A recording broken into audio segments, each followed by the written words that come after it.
Well, hey everybody, Paul here, and I want to share with you one of my favorite sayings I've ever heard. Comparison is the thief of joy.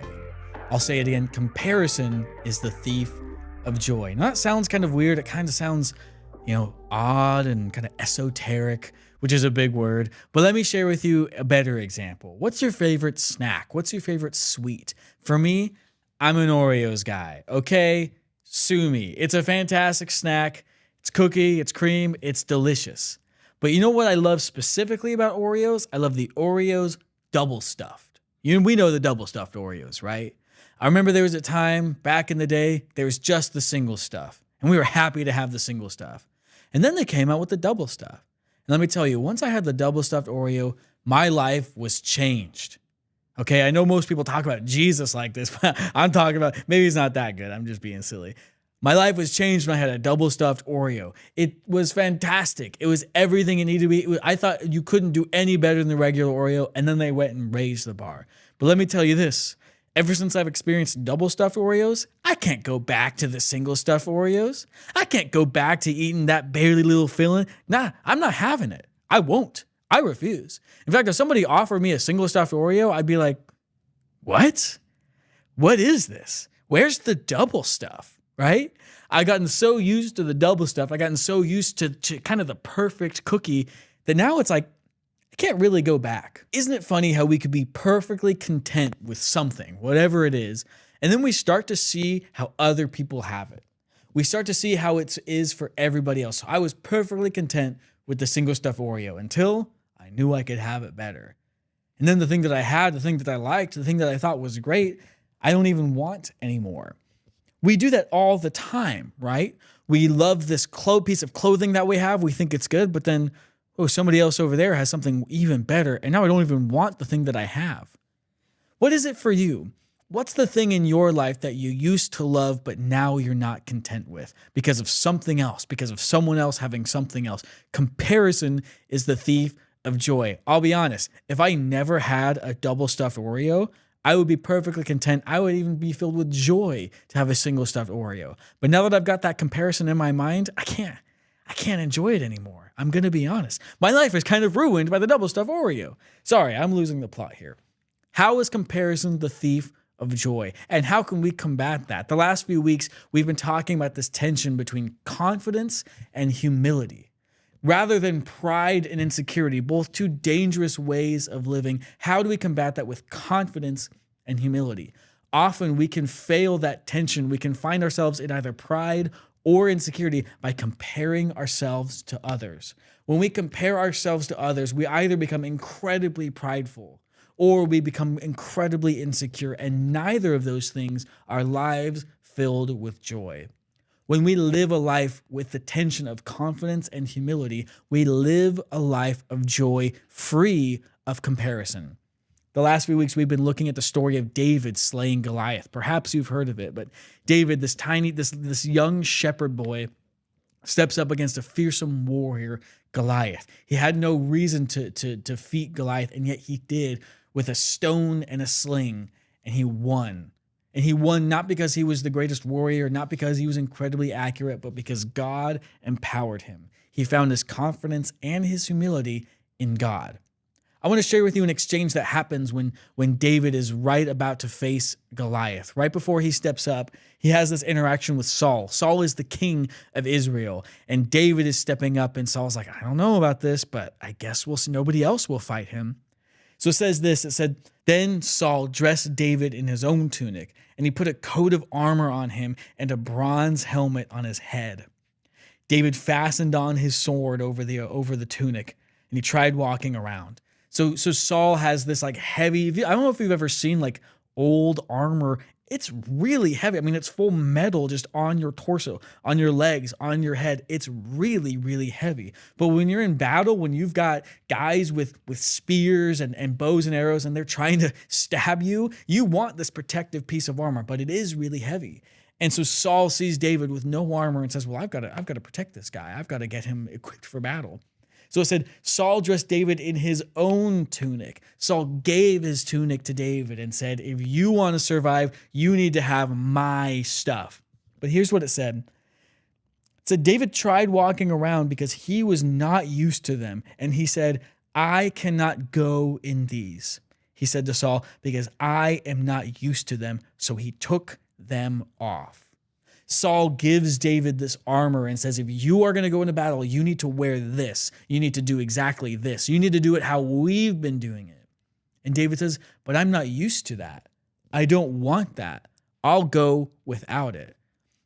David didn't fight Goliath because he knew he had good armor. David didn't go against Goliath because he had the best sword. He went without that stuff because he knew he had something greater. He knew he was empowered by his God, the God that we serve today. How many times do we step into a place that we've never been before, or we meet a new person, or we're in an environment we're not used to, and we start to think, okay, well, how do I need to dress myself? Maybe it could be a literal way to dress. Maybe it could be a figurative. How do I need to behave? How do I need to act? What do I need to do to blend in, to do what everyone else is doing? If I'm looking at other people, what can I do to match that energy, to match that vibe? David doesn't do that. David says, I know what I need. I don't want these things. I want something better. Comparison is the thief of joy. How can comparison be the thief of joy? Well, there's a couple of ways that I see it. One, if the thing that you're comparing yourself to isn't actually real. Have you ever found yourself comparing yourself to someone else, to something else? Chances are what you're comparing yourself to isn't actually what's real. What's being presented is fake. I mean, we see this all the time. The obvious example that I see is like body image issues. We see these guys in Hollywood, these girls in Hollywood who are, they've got like endless amounts of wealth and nutrition and diet to exercise and to get their body look a certain way. And then they have people come in and like edit those photos, edit those videos, and they look not even how they actually look. And they present themselves as like this perfect body, but we're comparing ourselves to that thing that's not even real. Maybe it's Instagram. You ever go on Instagram and you see somebody post their worst day ever? Probably not. People don't put their worst days on the internet. They put their best days. So when we go on Instagram and we're looking at other people, we're comparing all of our days to their best days. My life isn't like that. Their life is perfect. Well, they're only showing their best day, and then they're editing it and they're changing it and they're formatting it because they want you to think that. And I see this in the life of David too. We see this image of Saul putting his armor on David. And we see Saul as like this perfect warrior, because Saul was a warrior. He was a fantastic warrior. But can I tell you something else? Saul wasn't great. In fact, Saul was considered a bad king because he cared so much about conquest and his name and his ego that he almost lost it all. In fact, he did lose it all. And David took over. Saul was putting himself on David and saying, you're going to be like me.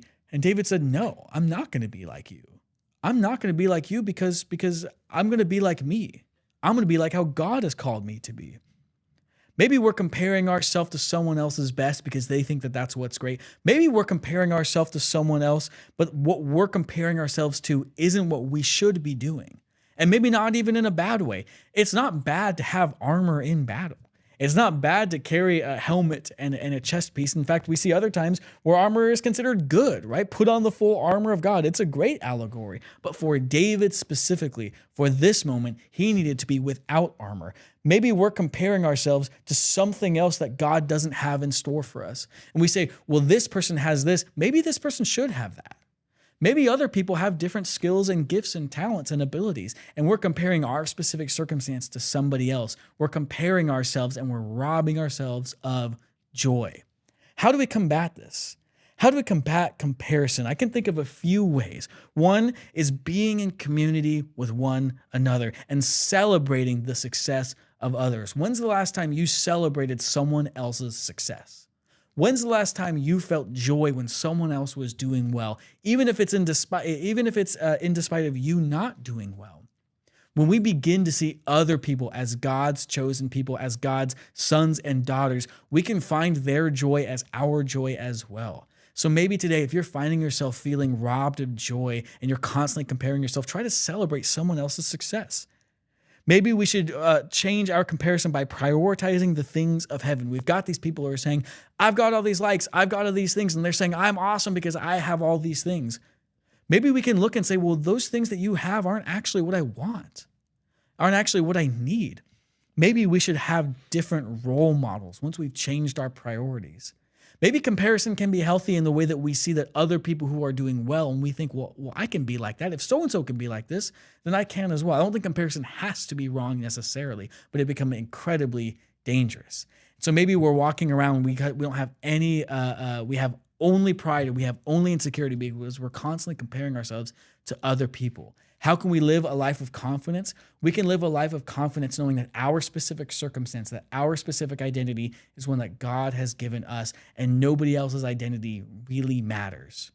Maybe we're living a life of humility because we know that this other person's success is genuine, that we can celebrate and have joy for that, knowing that that's a gift God has given them and maybe isn't for me. But I know that God has given me gifts, talents, and abilities that are specific for me. God made you special. I truly believe that. God made each and every one of you special, and he values you and loves you and desires to be with you. And if you constantly make yourself out to be like someone else that you saw, God is looking and saying, but I didn't make you to be like that person. I made you to be like you. If you see Pastor Allen or Pastor Noah or Pastor Luke or Pastor Marissa, and you're like, well, I want to be exactly like them. God's saying, I didn't make you to be like those people. I made you to be like you. God made each and every one of you special. And when we recognize that, we can live a life of confidence and humility. Guys, I'll see you next week.